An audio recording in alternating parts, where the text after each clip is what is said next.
All right, ladies, gentlemen, welcome back to another Both Sides podcast. Today, we do not have a real estate agent. We do not have a mortgage broker. Yes. This is the first time we're having an artist on. First time. First time ever. But you know what? It's not just any artist. It's an artist that I would say is the top 1%. The top. Oh, thanks, Well, guys. so Danielle, I didn't meet Danielle, but I came across Danielle a few years ago, and she actually commissioned a piece for me, which is You amazing. commissioned a piece from me. Yes. Yeah. Okay. Thanks for the correction. That's all right. Now, we were having a really good conversation just off camera now, and I think it's a good place to start. We're sitting in a studio right now, a warehouse right now, and there are pieces literally like everywhere, which means that, and straight after this, you're going to go do a big mural as well. You're doing a lot of work. You've got a lot of balls up in the air. What's the cost of success? Is it worth it? Yeah. Big question to start off with. Let's start off with we the big fired one. that. Look, I think when people say success, like that's why it doesn't really exist in my world. And I was actually having a conversation with an artist that I'm working with at the moment yesterday, and we were saying, you know, there's people who have been in the game for 2 years, and there's people who have been in the game for 10 years, but not that it defines your success or what you have achieved in short periods of time, but the people who haven't been in the game as long haven't overcome those times where you're not busy, or the tough times financially, or the setbacks, or the no's as much. So it's really like the times where you have to overcome that is sort of what defines success for me. Because if you can overcome that, I'm like, cool, we've got it. We've got another few years in me. So at what cost does those periods come at? They could be huge, like mentally, physically. When you say you're going through a hard time and a hard place, let's bring it back to this picture. What does that represent for you, and how does that? So I don't think I've ever shown them, and I've only recently taken them out. 2009, I was wondering when that was. So 2009 that was. So I would have been 16 years old. And I think that they're hard to look at, but they're also like, I'm okay at looking at them now. I don't know mentally where I was at that stage. Yeah. But it wouldn't have been a great place. I would have been using drugs, hanging out with the wrong people, and art didn't save me, but I'm lucky that I came through that, because there's that split, there's that intersection. Do you go that way or do you go that way? Yeah, and fortunately, I had something to channel my energy into. But at what cost? Yeah, I was hanging out with the wrong people for many years, and I'm just fortunate that. Yeah. What was the tipping point? There was a few things. I think I always had my family as a base. I always had that I guess when you have a beautiful family, and like I was lying to them, they had no idea what I was doing. Now obviously everything's out on the table, but I still had that. I want to be good for my family, so I still had that within me as well. Yeah. So, and then my mum got sick as well, and there was a few other things. I guess that I'd let out all the steam at a young age. So when I got to 18, I could really dedicate myself to my craft. So what does art mean to you now? Is there something where you're just doing more commissioned pieces, or are you actually going in and doing stuff what you were doing before, where you're painting your feelings and what you're going through? Yeah, full circle. So I didn't really do anything for myself for the last 10 years. It's just been mad hustle to get like the business up and running, and even still, it's still a hustle. It's hard, but yeah, luckily now I do give myself that time to work for myself and create some of my own pieces. But art means for me now, I've learned that I get more from giving and than receiving. So now it's about giving back to creatives and helping them be better in business and helping them actually make a living and changing that narrative for them, because that wasn't something that I had when I started. When you say it's important for you to kind of give back to them in that sense, why does that kind of impact you? Like what does that Yeah. I think do for you? you realize what fills your cup and like what gives you that purpose. And as much as like I couldn't see myself not creating, I finish a job and I'm like, yep, cool, like done that. And I know that I'm nowhere. Like my goalpost in art always is changing. Like I look at my work and I'm like, oh, it's okay, but I know where I can be. So that's just like a constant work in progress. Like any business is, you think that you're going to arrive there and be great and be like, that's great. It's so but true, isn't you it? never do. You're never happy with where you are. So for me to think that I'm going to get everything that I need from that it's almost like it's not possible because I know that's going to keep moving. It's just an ever-growing goalpost. So I know that I can fill my cup by giving to artists because, one, I didn't have that, and two, it feels good when you're helping someone, and especially when you know that there's no resources out there to be doing that. Yeah. So as much as it's hard and I often don't have the capacity, we really like working with other artists to be that person that I didn't have. Yeah. Questions for you. You're very high energy. Yes. Like all the time. Yes. So Instagram, 24/7, high energy, adrenaline. How do you keep that high energy up when you're so busy? And last night you said you finished like 9, 10 p.m. Yeah. How do you keep that going? Besides the coffees. Besides 4 shots yeah, of well, coffee. I mean, usually I don't always have coffee. I don't need coffee. I generally wake up and I'm pretty full of beans. But obviously there's like your base. I've got like my gym and things that I do to maintain like my mental health. So like you're meditating and things like that. And I'll just listen. Like it's not a chore for me. I'll just listen to my body and my mind. And if I need it, I'll do it.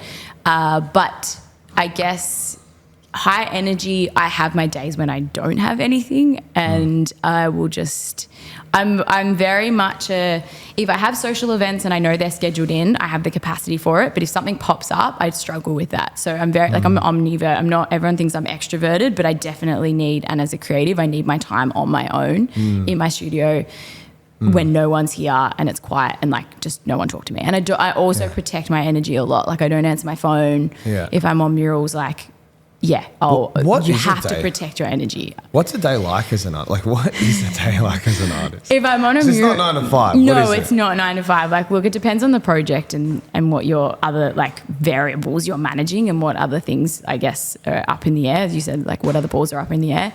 At the moment, I mean, we're doing content creation as well. So we just came from Sydney. We had a launch event, got back Sunday. I got prepared for the mural, started Mural Monday, and I've been working 12-hour days, like 12, just for the first, because it's a huge project. So for the first few days, I need to get a good start. So that'll, I gymmed on Monday, went to work for 12 hours, got home, ate, went to bed. Like, and it's sort of a very, like, it's like a sport. Do you travel much for it? Logistically, it is hard for murals, but yes, I do. Yeah, if I need to, yes. Yeah. Like, you did travel for The Rock. Yeah. Let's talk about The Rock. How did this all come about? So he saw my work about 8 years ago. Like just online? On Instagram, yes. Yeah. And sort of said, I look forward to meeting you one day. And I just basically did a piece to say thank you for him stopping to... You're kidding? Really? Yeah, and delivered it, this is long story short, hand delivered it to him. We've kept in contact ever since. And then you hand delivered it to him? Hand delivered it to him. So you personally went out? Yes. See, this is really important because this plays parallels not just for your industry but for our industry. Power moves. That is a fucking power move. Power moves. By choice, not being asked to do something. By choice, there's a difference. When someone expects it of you, that's different. But if you choose to do something, then there's a big distinction between that. So you've painted a couple of pieces for him now? Yeah. Yeah. Wow. Yeah. How did you think to do a power move? At what cost? That was where that conversation came from. Yeah. Was that a hard time for you for that? Both times were hard. Why? When there's a high, there's a massive come down, and no matter how much growth you have in between that, when you don't live in a world like that, it's tough. Especially when you're grinding for 10 years and then that one thing happens and everyone's supportive, which is incredible, but it's all the work in between that you know. What you made don't- it you don't so get difficult? seen. Well, that's a loaded question. I haven't really spoken about it because of the impact it has on artists, and I don't want to take away from that. And I know that there's a greater purpose in doing things like that. Imagine an 8-year-old sees that and thinks, oh my God, I can actually make it as an artist in a field where everyone tells you it's not possible. Huge. So for me to talk, I guess, with the negative connotations attached to it, I don't want to do that because that can take away from the impact that it has. But it is also important right? to highlight that nothing is as it seems, and there's so many things in any business or anyone's life that you don't see. So the first encounter, I was finishing uni and I was finishing uni and it was like just came at the wrong time. I had like I did 5-year double degree. It came at the last week, like the last semester, and I had to make that decision. Like I had media coming to me and I had to say no. So it could have been a real big breakthrough for me at that point. But then I've sort of just had been on the grind ever since. And then Do you mind if I ask, like, it sounds, just hearing you speak, that then like I can see the emotion come out. Like, yeah. What was it like at the time for you to actually close that door for that opportunity? Like, Well, I was just lost. Like you don't know what you're doing. You think that like I'm still not making any money out of art. So it's like, do you make the leap? Do you not? Like you just a complete shitstorm. Like, can I swear? Like it's just, you don't 100%. Know. Like it's and I still say that now. Like there's things that carry through. Like you just do the best with what the resources you have at that time. And as long as you do that, then cool. But like, 10 years on, I'm still doing the best with the resources that I have. They're different, but you're still figuring it out as you go. Yeah. So, like I was like, I know what happened last time. I'm good. I can handle it. And then second time round was the same. I fell straight on my ass again. Why? What happened? It was hard, like leading up to it. Is this painting the picture leading up to painting the picture, or? It was a quick turnaround. I had my sister's wedding. Flights were really expensive. I covered them. Decision by me. Totally my responsibility. The business hadn't been going as well. Yeah. And I guess there's always a fallout on the other. Like when there's highs, there's extreme lows. So, and just mentally, I wasn't, for whatever reason, mentally when I got back from New York, I wasn't coping. So, and when you got media coming at you and people coming at you, and I was just like, I can't do it. And I was almost going to miss that opportunity again. Managed to pull my shit together and obviously make an impact, but it was, What do you do in the dark times? When you're feeling shit. At that point? When you're getting hammered. Yeah. Oh, well, usually I'm pretty good at pulling myself out, and we'll just do a few gym sessions and I'm like, I have a day, and then I'll give myself a day, and then, but that was like a week in bed. That was pretty bad. Crawl, fetus. Luke picked me up. I was sick too. So yeah. Called you chicken schnitzel and got you out of bed. Yeah. Probably would have been a few tears as well. Yeah. I think it's the first time Alessandra saw me cry. Talking about people that hate you, what's wrong with the neighbour? I don't think they hate me. Can you hear the noise? I heard a little bit of it. Yeah. It's did someone ask that question? No, I seen it. I seen it on your Instagram. you're like I hate that neighbour. We've been pitched as like a business park, and there's a lot of industrial metal works going on, and the thing is, like, we're very quiet. Our neighbours are very quiet here. These neighbours are great. I messaged them this morning saying I need 2 hours because otherwise you'd be like, nah.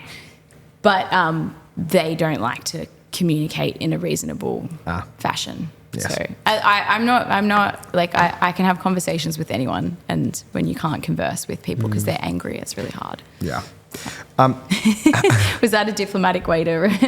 Yeah, you're just hoping you're just making sure if he listens, it's diplomatic. It's funny. what if you fuck up a piece? Have you ever fucked up a piece midway all the through? time. Really? What happens? Well, I used to stress out. I used to sweat. I was like, oh my God. Like even having that conversation just then, I'm like sweating. Yeah. But now I'm like, no one else knows. So it's okay. Like if I fuck it up, like no one else can see it. So it's like, Do you start again? I've had to start canvases again. Murals, I'll generally have to roll over like a section and then start again. But I haven't had to like redo that's touch wood. Yeah. Yeah. What's it like to do murals? And are they usually a hell of a lot harder? Hell of a lot harder, yes. A mural takes I've got resilience tattooed down my spine. Yeah. It's really hard to explain because people just see the finished product and they think, oh, cool, like that happened. Basically, a mural, you can expect everything to go wrong, and then when you finish, you're like, I'm just going to forget everything that happened, and this is great. So every time I start one, I'm like, why do I do this again? And then when you finish, the feeling it's always, the negative's always going to outweigh the positive. The positive. Did I say that right? The positive's always going to outweigh the negative. That's it. They're just logistically hard. For example, I started one on Monday. They were in a hurry, so I've moved my schedule around, pushed one back, moved that one in, got on site, and there's everything in front of the wall. The wall's not ready, and they're like, "You can't paint today." And then there's a step also installed in front of the wall, which means I can't access the wall because my ladder sits half a metre out, which means the scaffold, who I'm up on 6 metres or 7 metres at the top, also sits. So it's just like, you're not just going in and painting. Yeah. It's like, and everyone puts out fires in business, but when it's something you love and you do just want to get in there, it just chips away at that passion a little bit more. So you have to be working with the right clients and putting there. Yeah. Now, we've got some viewer questions. How have you gone about setting your prices and setting the value of your work over the years? Yeah. That's a hard one. When I first started, I was learning. So I was happy to be giving my art away for next to nothing because I feel like as your confidence grows, as your skill set grows, then your prices grow too. I think it's really important for us as artists collectively to price properly, otherwise you undercut and people get confused of where the value does lie. But again, like beginners versus someone who's been in the game for 20, 30 years, like there's going to be a disparity in prices and everyone values things differently. So I think it sounds silly, but I just say to artists, like, you need to be happy with what you're selling your work for. If you're handing your work over and you're resentful of the client or them having your work, then you're not charging enough. And I always say, if I prefer to be sitting in my studio painting for myself rather than giving a painting to someone that I don't want to have. So I used to... Based on feeling. Based on feeling as well. And obviously I have like my safety net. So it's like, this is what I cannot as a business sell it for any less than. And then depending on the hours involved and depending on what it means to me, that will determine then the price as well. And murals, you know, you can have structure in place, but you have to quote things on a case-by-case basis. Otherwise, you're shooting yourself in the foot. So I used to sell pieces for $40 and now they start from 10 grand. So there's a big gap between that. Is a big gap. Yeah. I'm lucky I got in a few years ago. Yeah, good job. And it still wasn't cheap. Most memorable piece and why? Oh, that's hard. What was the one that came front of mind that you thought of just The one, so you knew there's something. It was a painting of me and my brother. And your brother. He's like 3 or 4 and I'm 2 and he's like cuddling me. I've got it tattooed on my arm. And I actually imposed it into a doorway. I took a photo of a doorway when I was traveling in Macedonia. And I remember that moment because I was not in a great place because I'd been... punched in the face. So I was walking around with a black literally eye punched in the face by a guy. What? And we won't go into that. And so I had a black eye and I remember walking around and everyone would just stare at me. And I was like, I felt bad for like anyone else who had ever been like abused domestically. And then people just make you feel like there's something wrong with you by staring at you. So I remember I took a photo of the doorway I was not in a great place. And then I think it was nice just painting me and my brother in a happy moment into like that doorway, and it just completely changed how I like my outlook on that experience. God damn, it seems like you've gone through a lot of stuff. It's great. I love it. Yeah, wow. That's really interesting. It sounds like the door represented the dark space, but then you infilled that with like a positive. Yes, 100%. And I think that piece down there that we lifted up before, similar. Yeah. Wow. Okay, more of your questions. How do you get you through your hard days of imposter syndrome when projects are not going right?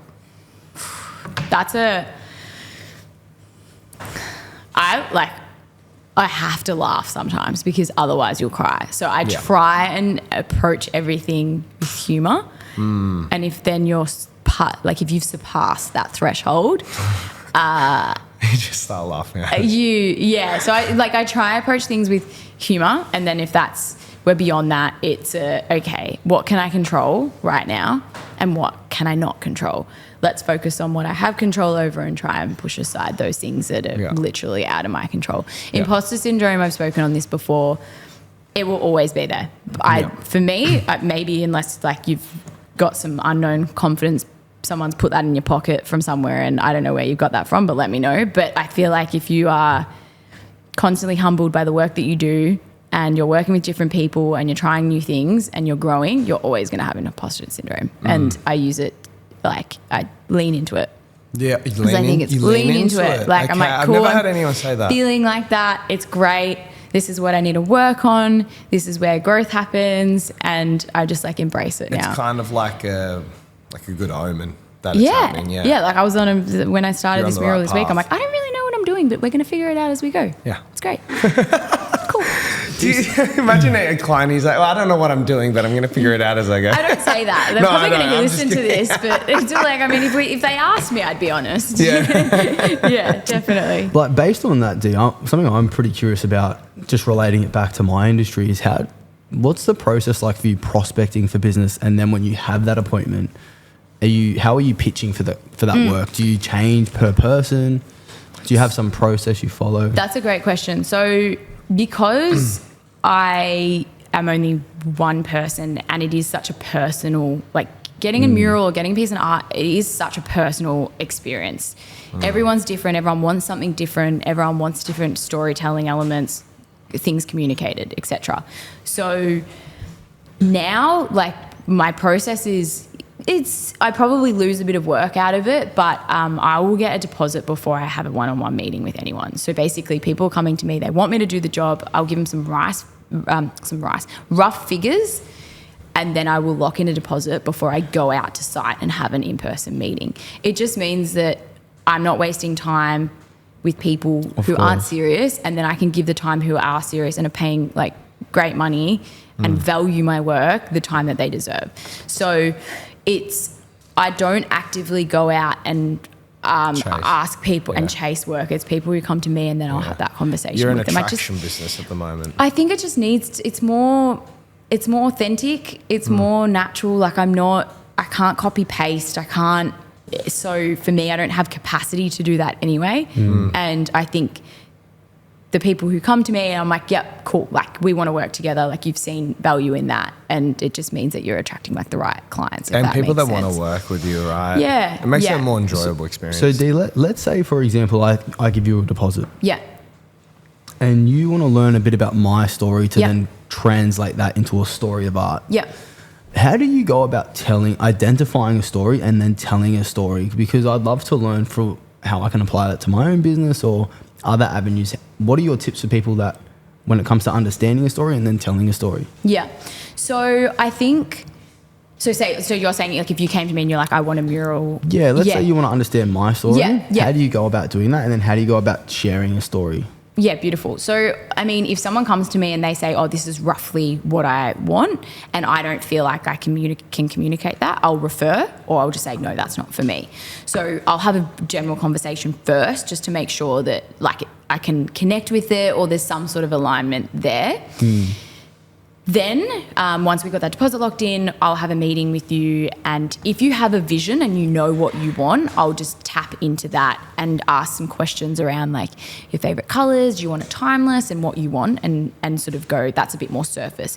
If you have a story that like you actually want to communicate, I'll go deeper and we'll go like, I'll learn about your history, where you came from, what your vision is, what like you want to communicate through the piece, like family, like, because everything's relative. Like basically how you can communicate like through your work is relative to what you've been through and your story and things like that. So and whether that you know, I need 4 or 5 conversations, that's fine. Some processes are more seamless and some are longer, but I think it's really important to do that initially, and then that will be the best result. So I've never had anyone come to me and be like, oh, I don't like that mural, because we put in the work. It's like preparation. Have you ever had Prep is someone key. turn around and say, hey, I don't like this? No. Not that they've told me to my face. What would you say is the biggest skill that is required for you to be able to deliver a result like that? Communication. Your ability to communicate with the client, or communicate Yes. through the painting? Both. The process from start to finish. I think a lot of the time resentment and when conflict arises is because you haven't said something that you need to, or you haven't communicated how you're feeling, or you've let that person act a certain way because you haven't put those boundaries in place. So I think that all comes back down to communication. If I'm honest, and people sometimes they're like, oh, but that's, you know, like, I don't have to put a deposit down. Like, I don't want to do that. And I'm like, well, that's fine. I said, but this is how my processes are, and we're going to get a better result, and it's going to be more seamless, and we're all going to be happy if this is how we do it. So, and that's taken 10 years to realize that those boundaries. So, but it all comes down to just explaining, this is what I need. This is what I need from you. This is how we're going to work together. And if we don't align, I'll say, I'm not the person for you. So the red flags come pretty quickly. When did you start just, because like at the start of any business, I'm presuming you have to take on really any work you can get, Yes. right? Yeah. At what point in your business did you start disqualifying clients? I would say more like, I'd say more confidently in the last 2 years. So that means I would have been in it for 10 years before I started to, And even now, there's some that teeter on the edge, and I will have to have that conversation with them to be like, I will only take this on if X, Y, Z. Makes sense. So, but at the start, I acknowledged that I was learning. Yeah. So you take on what, like, I was like, I'm going to take any anything. work, because you also need to figure out what you do like and what you don't like. How do you do that without doing it? Yeah, true. So What advice would you give back to your younger self 3, 4 years, 5 years in, based on what you know now? probably put some boundaries in place earlier, but I wouldn't change anything, because I think like that, the spine that you, like the what, you have to be tough in business. I mean, I turned up to a building site on Monday and I've got, 50 tradesmen on site, and they've got this little pipsqueak being like, I need this and this and this done, and they're pushing back. We're all friends now, but I said, I'm going to be a pain in your ass the first day, and then I will leave you alone for 2 weeks. Yeah. But you've got a female coming in being like, I need this. Like, you got to have a thick spine. My dad stands there and he's like, oh shit. But it's because I know, like, communication at first, and then I won't be a problem. But so set the boundaries and like be a bit firmer, but you need to learn that over the years. And I still have my days where I'm like, I don't want to be like, I don't want to be an adult today. I don't want to be strong. I don't want to have tough conversations. It's just sometimes you wake up and you're like, I'm just gonna be like mellow and not have to. That's like most mornings. So and you have your days, don't you? And I'd also say, just give less fucks. Excuse the French, but like, just give less fucks sooner, because like, you think people care. Like, if you, like, when you're taking a video out in public and you're like, oh my God, people are watching you. People don't care about you. They're not watching you. Like, do what you want to do, because you think people are watching and you think they care, but they don't. It's like the mic'd up Monday. Mic'd up Monday's the best. Like, you probably think you're a fool in some place, or not you, but some people would think you're I'm a fool a in complete places. idiot. Like, I'm a daily idiot. Like, it's great. And like, people don't care. And if they want to care, then I'm like, you're obviously not doing enough to be able to care about me. Like, like, do you know what I mean? Like, it's, So just let that go sooner.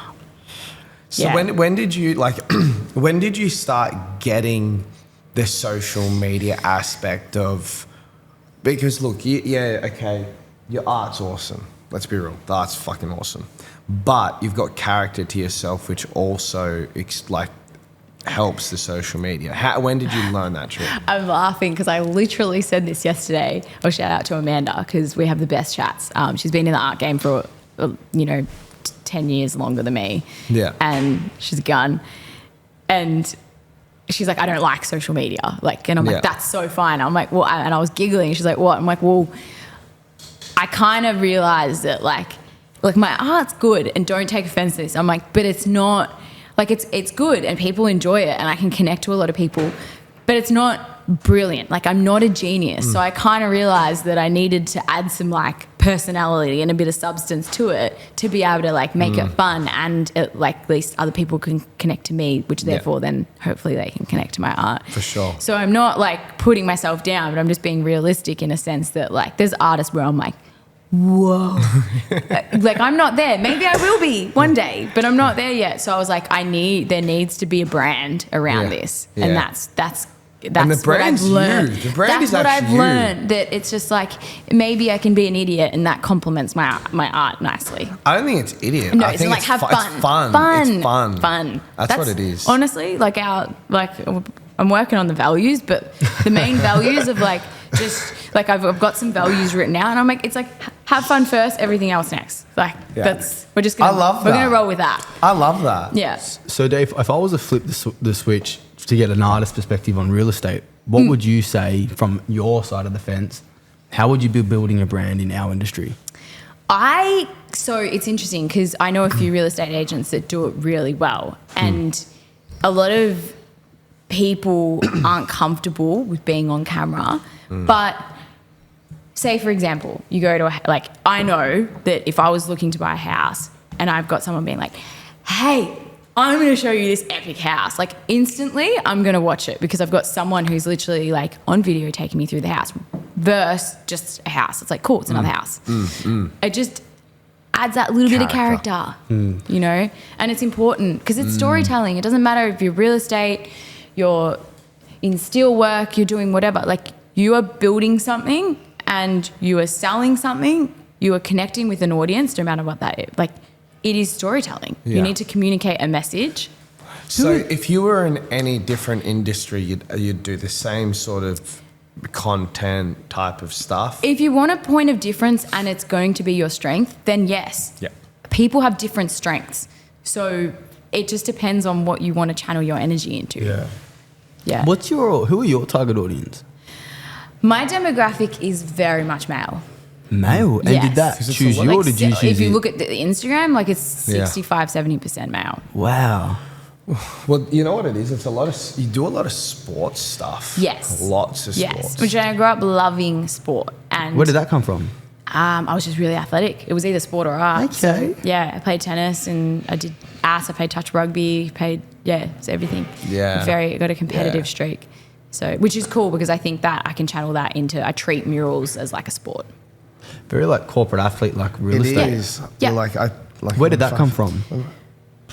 As in who, or just, I think I couldn't really focus on much other than anything hands-on. So I think I was going astray, back to that photo, and at what cost was, I think, me not being nurtured or in the right environment at schooling and stuff like that. Yeah. Then why have you gone so much down the sports path and stuff? Because Cleary likes all your stuff, and what? Yeah. Why? Naturally, a lot of clients have Just asked clients. me to. Yes. Yeah. So if I'm being completely honest, but as I started painting them, I think I love painting athletes because I can resonate with their journeys and how they've insanely, and it's the same. People see the wins and they do not realize how tough it is day in, day out. Yeah. And that's what I love about athletes and about anyone who's incredibly dedicated to a craft. It's So really have you cool. had And you any learn more about that. athletes ask you to do pieces like that, and you go through their stories? I'm trying to think who. No. Probably, but I'm off No. as in when I do paint athletes, say for example Jordan, Yeah. like going through I will those. go Yeah. through their stories like through and through, and I'll watch docos and I'll listen to things. And What about Steve Aoki? How'd that come about? Yeah, that was that cool. just clicked in my head. How'd that happen? Yeah. A friend, Which one's this one? Steve Aoki. What's he? Steve Aoki Like is one a of the biggest DJ. DJs Oh, in the wow. world. Yeah, So you yeah. painted for him I or did you it. I painted did a him? gift for him because he was really supportive of artists in the Like that, NFT power space. play. Yeah. I did just a little painting, but I missed really his cake smart. by this far in a crowd. are you once. serious? Like You didn't this get far, cake? guys, You right could have just next gone to like me. that and I gotten was like- cake. I tried. Nate, do you know what? Gutted. If someone wants to crack that next level of that new bar, do a power play. Why doesn't an agent go knock on a door that's a $2 million above their average price and say, I'll sell your property for free if I can testimonial like what you've done? Yeah. Honestly, if it's by choice, do it. And the thing is, like, yeah, there's a lot of people, but there's a lot of people who are scared, or like, what if it doesn't work, or like, there's so much fear. I'm still very fearful of many things, and there was, like, those power moves. That's when we say at what cost. Like, there was so many setbacks, so many no's, like so many tears, and I because I spoke to my partner especially about the last one. What was the last one? When I delivered the painting to The Rock and I presented it to him on the black carpet at the world premiere for a movie. So in the middle of Times Square.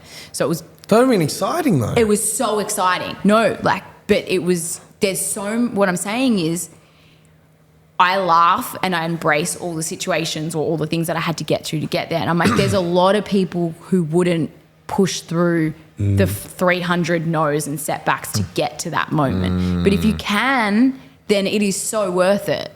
But at what cost? That's what we were sort of saying. Like, what do people want to pay for that? Yeah. What cost do you, like, what do you want to do for that? So it just, like, how bad do you want it?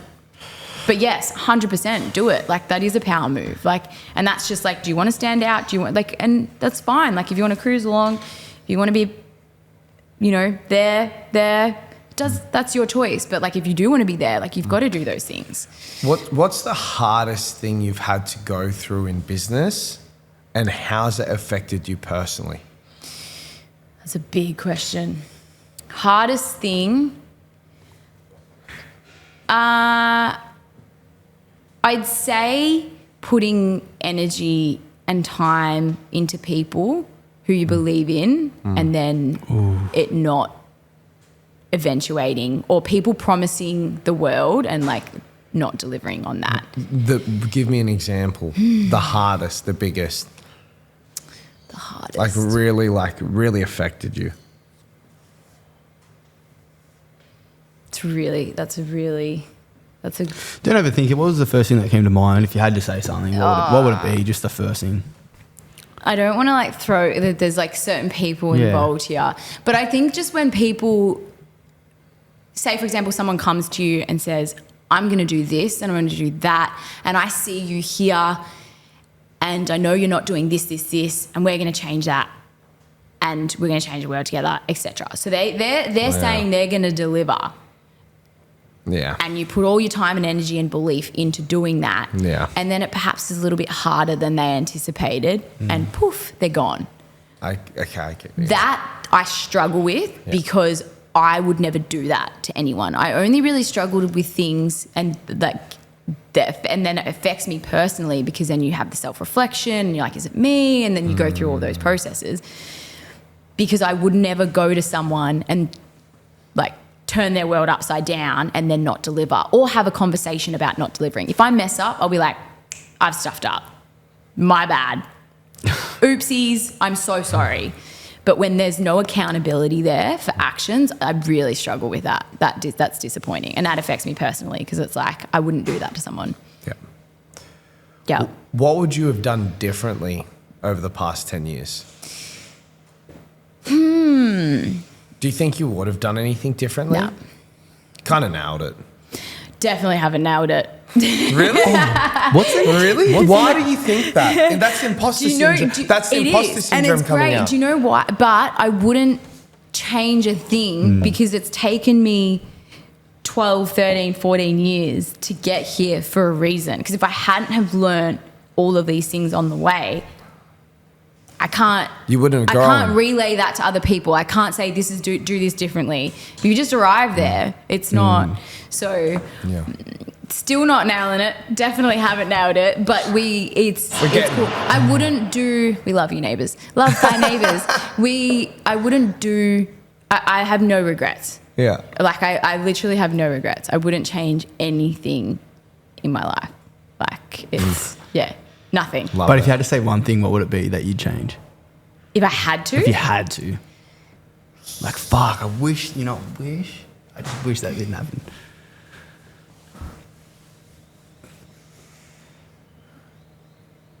probably like stealing things. Stealing things? I would not do that because it's really bad. What do you mean? I used to. You I used just to- shoplift? Yes. What? You know So what? bad. We've done Just that. smoke bongs and shoplift. Oh, that's not even. No, there was worse. Like, Really? yeah. I can relate to that. Don't worry. I look, but that's because, and like I've been like there's you know, I've probably been like bad to some people in some periods of my life. So like I would say I wouldn't want to do that, you know. But at that point in my life, that's how I was, and Yeah. you know, I'm sure people forgive you because everyone changes. But yeah, I think shoplifting's pretty bad. It's pretty we bad. used to have a burger business when I was just like out of high school. We had a burger business. It was doing really well. And it was when Coles just started doing like the self-checkout. Yeah. And like when we'd buy all the prep, there'd be times where like the drinks I'd be sweating. Would just go straight through. That's a confession. If anyone needs to come at us, we've all just confessed. So I can relate. Yeah, and I think about it a lot. Like if something bad happens, or Can't relate. like when, you know, like my light went missing, I'm like, this is because I shoplifted in Target back in 1999. I would have been 7, so it would have been a little bit later than that. But there's, so I'd probably, but there's not really like, you know, you said first thing that comes to your mind. Like I can't really think of anything else that I'd change. So we've just talked about something which is like the black door. Let's add some light to it. What's the next power play? Power play. I'm not delivering any paintings anytime soon. I think for me, a power move is building community, building an artist community and an online platform for them. I saw to, you start that not too long ago. Yeah, So, and I've just been chipping away at it because it away. is an investment of time and money, and I don't want to. I still want to be able to work on my own things whilst building that. So, Why is that important to the community in the I've had so much family support around me who have been like, yes, you can do it. Yes, you can do it. But there's a lot of artists who don't have that, nor do they have any mentors or anyone to be like, you can do this, give it a shot. And they don't know where to start. So I didn't have any mentors, but I had the support for when I wanted to stop. Like they were lifting me up. But there's a lot of artists who have none of that, and that's really tough. Yeah. It's hard enough a journey as it is, let alone if you're really alone. Like you feel it's very like it's still lonely for me. So I can relate. yeah. is this a community where you're going to go and on-sell products and stuff to, or is it just a forum? Bigger goals, yeah. I'd love to goals, come yeah. out with like a brush range and paints and things like that. Courses and stuff? 100%. Yeah. Yeah. Yeah, cool.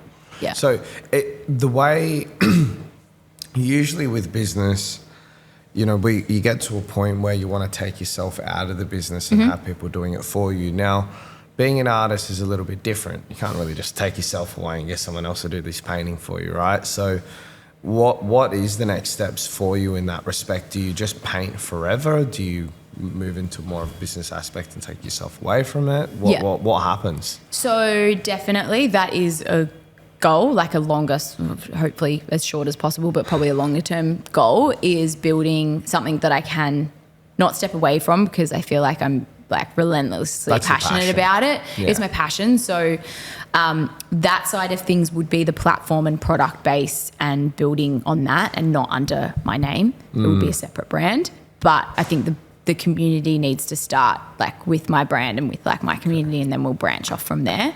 So that's a longer term goal.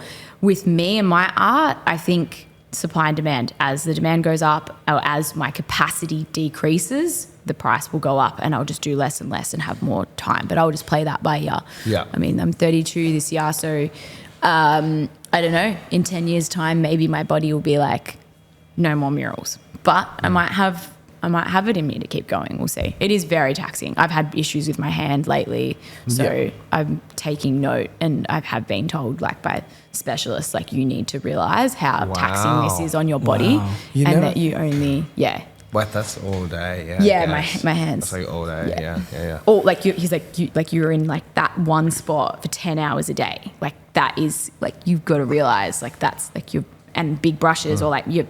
Yeah. So I need to take that into consideration too, because no one's going to give me a new hand. So I've got to look after that. So what would be your advice to people that want to follow their passion? Do you see that it's fruitful, or would you have opinion otherwise? Yes, I see that it is the best thing that you can do, because when things get hard, if you don't love it enough, you'll chuck in the towel. Whereas if you love it and things get hard, you will push through, because that love outweighs the difficulties. Yeah. Definitely. At what point, like, let's say I'm passionate about, I say, okay, I'm passionate about art. By the way, when I was in year 7, my art teacher told me I painted like a 2-year-old. So, wait, when you're in, okay, yeah. Told me I painted like a 2-year-old. Now, let's say I'm passionate, and I love your neighbours. They're not supposed to be making noise, so they're naughty. They're going to be getting a text after and be like, hey. I reckon you just chucked a sneaky one in there to test the waters. No, it's all good. So at what point would, like, I'm passionate about painting, I'm painting. I get to 10 years and I'm just still shit. Like, no one's buying anything. At what point do you pull the trigger on your dreams? I'd say 10 years. I think I've listened to, that's a hard one too. Yeah. Because there's some people that are pushing shit uphill, and it's like, and it's not just art, it's any industry, right? Like, at what point do you just say enough's enough? There's a business that I pulled the trigger on recently that didn't work. That was 5 years. So I think if you're at 10 years and you're still not selling art, I think that's probably a good marker point. But you have to be really, like, you have to look inwards too, and be introspective in a sense that, like, if you can get to that 10-year point and say, I've done everything I possibly can and it doesn't work, give yourself a pat on the back and walk away. If you get to that 10-year mark and you're like, oh, I coulda, shoulda, woulda, probably should have chucked in the towel earlier. Because if you know that you're not going to put in that, then what's the point? Yeah. Whereas if it didn't work out for me, like, I can proudly say I have absolutely tortured myself at many points to get shit done, meet deadlines, make people happy. And I can work with people and pretty much know straight away whether or not they've got it or they don't. Oh, really? By their work ethic, if they go to that extra mile, by the way that they communicate. I'm not saying shake your hand, hi, nice to meet you, I know what you're like. But if you've had some encounters with people, like, you're a fucking good medium, yeah, you can generally tell. Yeah, it's an energy thing. Sweet. Yeah. My last question for you, and it's not really, it's more for these younger artists. When they're getting to that point and they're getting rejected, what light has to be at the end of the tunnel? Like, what has to be the driver there to seed and push through that rejection? Because you can say, yeah, okay, just push through rejection, but there has to be something. Yeah, that's something I've figured out recently, and it's a great question. You know how you mentioned balls up in the air, like you've got multiple balls up in the air? I think that's probably like the best piece of advice I could say is, like, don't have all of your eggs in one basket as a creative, as a business person, because when you get rejected, you're like, I've got this to go to, so I'm good. If I have murals fall through, I've always got commissions lined up or something to do in the studio or another project to work on. There's always things, so you're not feeling deflated and like, no one loves me. But I did feel like that, and sometimes I still do. Like, I did a huge brief at the start of this year, and when it didn't come through, I was like, give myself a day, and then tomorrow's a new day. So you're still going to have those, like, you're still going to be deflated when you're rejected. That's a natural, like, that we're human. But if you have other things to fall back on and to pivot towards, then you'll be able to move on quicker. But give yourself time. Like, if you're going to feel like that, cool. Good advice. Yeah. Good advice. Love it. Yeah. What's the best piece of advice that you could give to Kevin and myself As real estate agents? as people and business owners in general? Don't pick up a table that's on the floor and taped to the floor. Ooh. Kevin, that one's for you. Theodore. I had to. Sorry, say that question again because I was just thinking about the table when you were. Fuck, I'm so done. This is the last time she responds to my DMs now. That's it. right. I don't even get any new piece I'll now. always respond to your DMs. I don't get my piece now. But yeah. Best piece of advice Best piece of advice. that I'd give to you guys as real estate agents or just business people. As podcasters. Podcasters? Anything. Yeah. You've been on heaps of podcasts. Yeah, as podcasters, I think doing your research and just being different, like just taking, like being yourselves, like so you don't be a certain way that you think people want. Just be yourself and that'll shine through because then people are following you for you. And I think be a bit out there as well, like ask your funky questions. Like if I had a podcast, I'd be asking the most messed up questions along with there'd be like, there'd be some, you know, but I'd be like Big Mac or Bunnings sausage, like Big Mac or Bunnings sausage. What's this? Bunnings What's your answer for that? For sure. Bunnings Bunnings sausage. There's only one right answer. This is why we all got along. There's only one right answer Good. every time. But yeah, so I think just like if you want to show up how you want to, not how you think people want or need, because it's very hard in your field. There's a lot of people who are old school and then there's a lot of new school people coming through and there's obviously resistance as well. So, but at the end of the day, the old school people aren't going to be there Yeah. for your, Correct. Yeah. so you need to like pave that way yourself, not just do what other people are doing. Favorite color? Me? Yeah. Oh, your favourite How colour? did we not ask that? At the moment? Oh, you black and I feel like you're a bit of black and white. at the I'm a moment. neutral gal. Like I love black, white, greys and everything. Yeah. But favorite color, like I love green at the moment. Green, still on the green train. You guys? Black and Yeah, white. a bit of green, big Black and white. Black and white, solid. Yeah, black and white. I'm pretty boring. Was that good advice? I don't know. Yeah. Okay, It was. Yeah, it was. Not the table bit. I got a bit offended. What part of the advice? Be honest, you know, you'd prefer, as I said, communication. Like I could have just looked at it and been like, but I voiced that. I was like, someone moved my table. But it's so fine. I wouldn't tell you it was fine if it wasn't, but it's so fine. It was just a good lol. Well, you know what? I have no excuse after. I'm sorry. I feel like Dan wants to say something I was serious and trying we're to come up with something. Dan wants to say something serious and we're just like ranting on about a table. Yeah. My advice for us to improve would be maybe tone down the coffees before the podcast.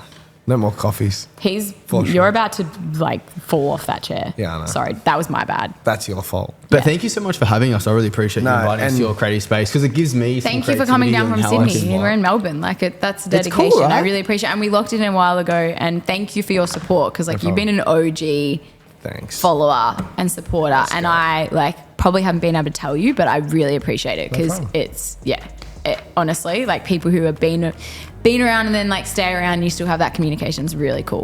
Like Appreciate that's you. what keeps you going is like the Appreciate good you too. Yeah. Let's so go. Thank you so much for having Danielle. us. thank you guys. Let's go. Yay.